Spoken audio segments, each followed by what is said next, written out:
Hi there, my name is Kronenberg and welcome to my channel. This is a film review of Monster Hunters. It's a sci-fi, came out in 2020. Amazon is 16 plus, IMDb is a 15. It's an hour and 28 minutes. Amazon is 3.3 out of 5 and IMDb is 2.3 out of 10. It does say it's a freebie on Amazon, but when I watched it, it wasn't on freebie. There was no adverts, none of that freebie beginning bit, and I literally watched it about like 4 days since recording this audio, so they must have just literally popped it back over. So I'll read the Amazon synopsis.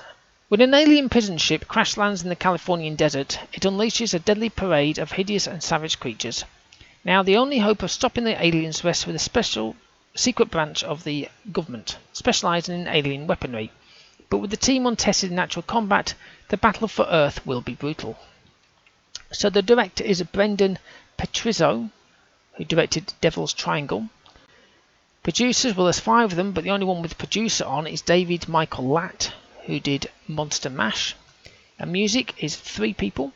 We have Christopher Cano, C-A-N-O, who did Jurassic Galaxy, and Chris Ridenauer, who did Shark Warning, and Eliza Swenson, who did Transmorphers. The cast is Mark Valerino, Valeriano, who was Robert Drake, aka Bob, who was in Big Shark. Connie Jo Seacrest, who was Specialist Stella Fairchild, and she was It's What's on the Inside. Anthony Jensen, who was First Sergeant Shepard, who was in Derailed, I reviewed that. And Cherish Michael, who was Mateo, was in Planet Dune. And Colonel Mayweather, who was Tom Sizemore in Black Hawk Down, and they did some of the inside scenes in LA, in California. So it's an asylum film. It starts in some hills, nice and green, beautiful scenery, and then this bloody glitchy type of interference appears all the way through the credits. It's just like, great, thanks for that. Then I thought the most crappiest flying saucer in the world was here, and then I realised it was the underneath of metal detector. It was quite funny actually seeing that. So the guy that was doing the metal detector sees this spaceship crash within the first 2 minutes of the film.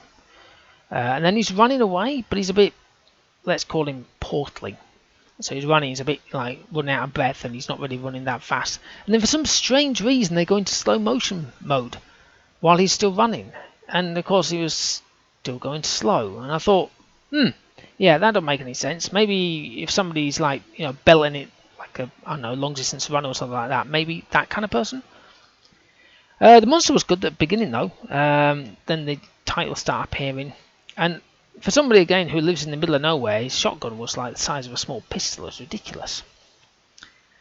Now the world knows all about aliens because they have a task force for good and bad ones, so that it's not like it's just, oh, if an alien comes down we blast them out of the sky. It's like, they could be for any of them.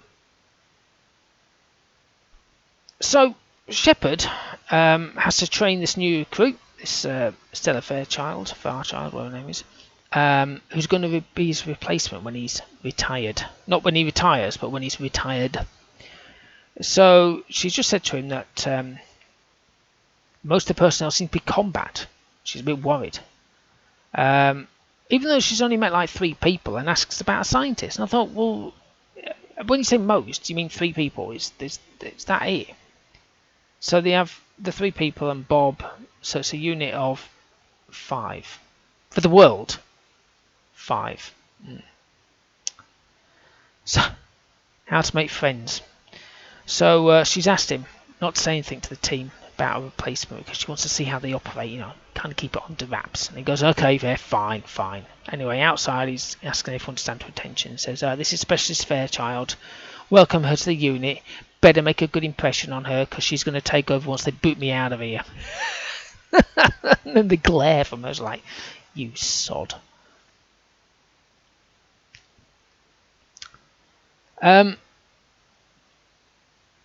So Bob is explaining some equipment he has, all this alien equipment.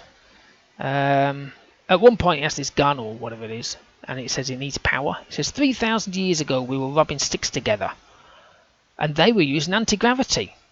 So much more advanced, and we can't even turn the bloody thing on. I thought, yeah, it's probably even more true now. Well, I saw the first real kill, we'll call it, because obviously there's always a kill that you don't actually see. And it was good. You know, the editing, it looked flawless. I'm not going to say who it was, but yeah, it was pretty good how they did it. I love how Mateo speaks to Bob. It's not Bob, it's Bob. Listen, Bob.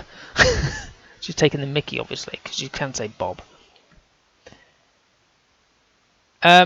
So Bob's like, because obviously they're off to the crash site, and Bob's saying, no, we don't know what type of threat it is. It could be biological, we don't know. So Fairchild says, it's okay, Bob, we'll wear our masks. So I was kind of thinking, oh, breathing apparatus, no house mask sort of thing, you know, full blown, you know, you've seen it in films before where they're breathing apparatus. No, they're wearing them cloth ones that we wore during COVID for a biological threat.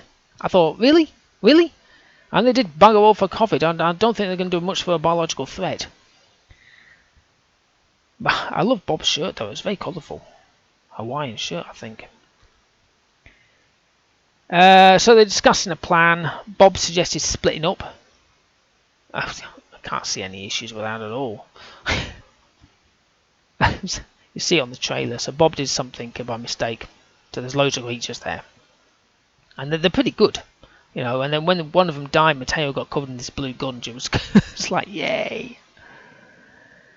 So then poor Bob, you know, got belted by Mateo, saying you had this whole this thing the whole time, you know, this weapon. And I said, well, I'm thinking in Bob's defence, you know, he did say at the very beginning, we've got this equipment here and we can't turn it on. Then he managed to find a power source and turn it on. And then used it. So, you know, she can't then say, you've had this all the time and you not use it. It was like, yeah, because we couldn't turn the damn thing on. So one of the ideas is to take a sample of the blood or whatever it is for sampling. But then they just walked away. I thought, are you going to take anything? They're like, oh, look at this blue gunge here. If we can use this to extract the whatever it is and we can trace it based on this. Yeah, okay. And they just walked off. It's like, you may want to maybe get a syringe or something. The creature's very good. It kind of reminds me of something from the Resident Evil films. You know, the one where he's like, well, I'm not going to stay it because if you've not seen the films, you won't know. But basically, something from the Resident Evil films. Just Google it. I had to rewatch this part that Bob was attacked because I wasn't expecting it. I was just like, what the hell? So I had to watch it again. I'm thinking, oh right, okay, because it just happened so quickly. I was like, you know, in films when they say, oh, we've got to do something quickly in the next couple of minutes. Well, this must be the longest 5 minutes I've ever seen in a film. So they launch something to whoever it is. Tom Sizemore launches something. Bear in mind that he's in it for hardly any of it. He might be top billing, but he ain't the main character. Anyway, so that's got fired out, and they said, you've got 5 minutes to get to safety. So they spend 5 minutes chatting about what it is that could have happened, you know. 5 minutes to discuss another idea. 5 minutes then to run. 5 minutes then to stand around again. Oh, then they had 5 or 10 minutes having a fighting scene. All this while this you've got 5 minutes to get away routine. Bob was the star of the film, though, for me. It was a good ending, and the end credits were the kind of rock music. It's called I Will Not Follow by Quint. I'm going to look that up. Quint. I enjoyed it. I'm going to give it a 5. Anyway, hopefully you enjoyed watching and listening to this film review of Monster Hunters. Please subscribe to my channel. I've got plenty of other horror films. Oh, sorry, sci-fi films. I've got quite a few sci-fi films as well. So you might find some where you like. Give me your thumbs up if you liked this video. Leave a comment below. Have you seen this film? Have you seen many Asylum films? If you haven't, there's plenty on my channel. I haven't got them in Asylum film listings, but I'm pretty sure you can find many of them. So there you go. Okay, well, thank you for watching and goodbye.